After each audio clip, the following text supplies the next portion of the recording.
آتا ہے اس بات کو لے کر کے اللہ تبارک و تعالیٰ جب کسی کو دور کر دے تو میرے عزیزوں اس کی بہت بری موت ہو جاتی ہے۔ ہمیشہ یہ دعا کرو کہ مولا جب خطائیں ہو جائیں تو مجھے سنبھال لے، جب غلطیاں ہو جائیں تو توبہ کی توفیق دے دے، ملحد نہ بن جائے بندہ، دھیرے دھیرے خدا کا انکار کر جاتا ہے۔ یہ شروعات کہاں سے ہوتی ہے؟ ایک بات بتا دیتا ہوں، شروعات بہت چھوٹی چیزوں سے ہوتی ہے۔ نفل کو ہلکا جانتا ہے، نمازوں کو ہلکا جانتا ہے۔ یہ بھی ہمارے بزرگوں نے فرمایا کسی نماز کو ہلکا مت جانو، کسی بھی مستحب چیز کو، سنت کو ہلکا مت جانو۔ ارے یہ کیا ہے، یہ تو چلتا ہے، ایسے بہت لوگوں کو دیکھا۔ داڑھی، ارے کچھ نہیں ہے، اس کے بارے میں بحث کرنے لگ جائیں گے، سنت ہی تو ہے، معاذ اللہ سنت ہی تو ہے۔ ارے سب کچھ ہی سنت ہے ہمارے لیے، سنت ہی تو ہے کیا؟ نبی پاک صلی اللہ تعالی علیہ وسلم کی ادا سے بڑھ کر کے کیا ہے ہمارے لیے؟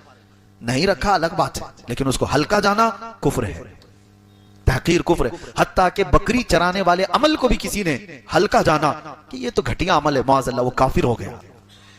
اس لیے کہ انبیاء کرام علیہ السلام کا عمل ہے، اور یہاں سے بندے کی شروعات ہوتی ہے۔ وہ نفل کو، سنتوں کو ہلکا جاننے لگا۔ ہم نے بہت سارے، مجھے آج یہ بات یاد آتی ہے، ہمارے بزرگوں نے چھوٹی چھوٹی چیزوں پر کیوں پابندی کرائی؟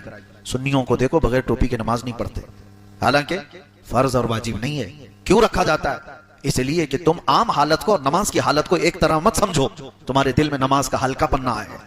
کیوں یہ سب چیزیں رکھی گئیں؟ قرآن پاک کو آپ جس طرح سے، یہ کتاب ہے، یہ ورق ہے، اصل قرآن علم الہی ہے، لیکن اس کا ادب ہمیں کتنا سکھایا گیا، ان اوراق کا، یہ پٹھے کا کتنا ادب سکھایا گیا۔ ہم نیچے زمین پر گرنے نہیں دیتے۔ وجہ کیا ہے؟ تم اس کو عام کتاب ہی سمجھتے رہو، ہے تو یہ کتاب، ہے تو یہ ورق، یہ چھپا ہوا ایسی ہے جیسے دوسری کتابیں چھپی ہوئی، پرنٹ ہے۔ اصل قرآن وہ علم الہی ہے، وہ فنا نہیں ہوگا۔ یہ تو اوراق والا کتاب، یہ جو ہے یہ تو فنا ہو جائے گی، یہ اوراق جو ہیں یہ تو ختم ہو جائیں گے، بوسیدہ ہو گئے، آپ دفن کر دیے، آپ پانی میں ڈال دیے، کچھ بھی کر دیے، بوسیدہ ہو سکتے ہیں، لیکن علم الہی جو کلام الہی ہے وہ فنا نہیں ہوگا۔ لیکن اس کے باوجود ان اوراق پر موجود کتاب کا بھی ہمیں ادب سکھایا گیا۔ یہ تمام چیزیں الحمدللہ اہل سنت و جماعت میں آج تک برقرار رکھی گئیں، اس لیے کہ یہاں سے شروعات ہوتی ہے اور بندہ اوپر پہنچتے پہنچتے پہنچتے اولیاء کا منکر ہوتا ہے پہلے، اور کہتا ہے یہ غوث خواجہ کیا چیز ہے، یہ اماموں کا کیا ہے، وہ بھی ویسے ہی تھے جیسے ہم تھے۔ وہاں تک بات کرتے کرتے معاذ اللہ پھر وہ رسول تک پہنچتا ہے، رسول اللہ صلی اللہ تعالی علیہ، اور اس کے بعد پھر وہ یہ کہتا ہے وہ خدا ہی غلط تھا جو محمد کو پیدا کیا، نعوذ باللہ من ذالک۔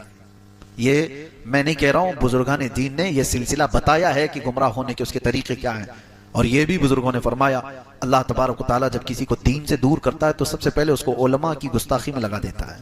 علماء کی بے ادبی اور گستاخی میں وہ انسان ملوث ہوتا ہے، اور اس لیے کہ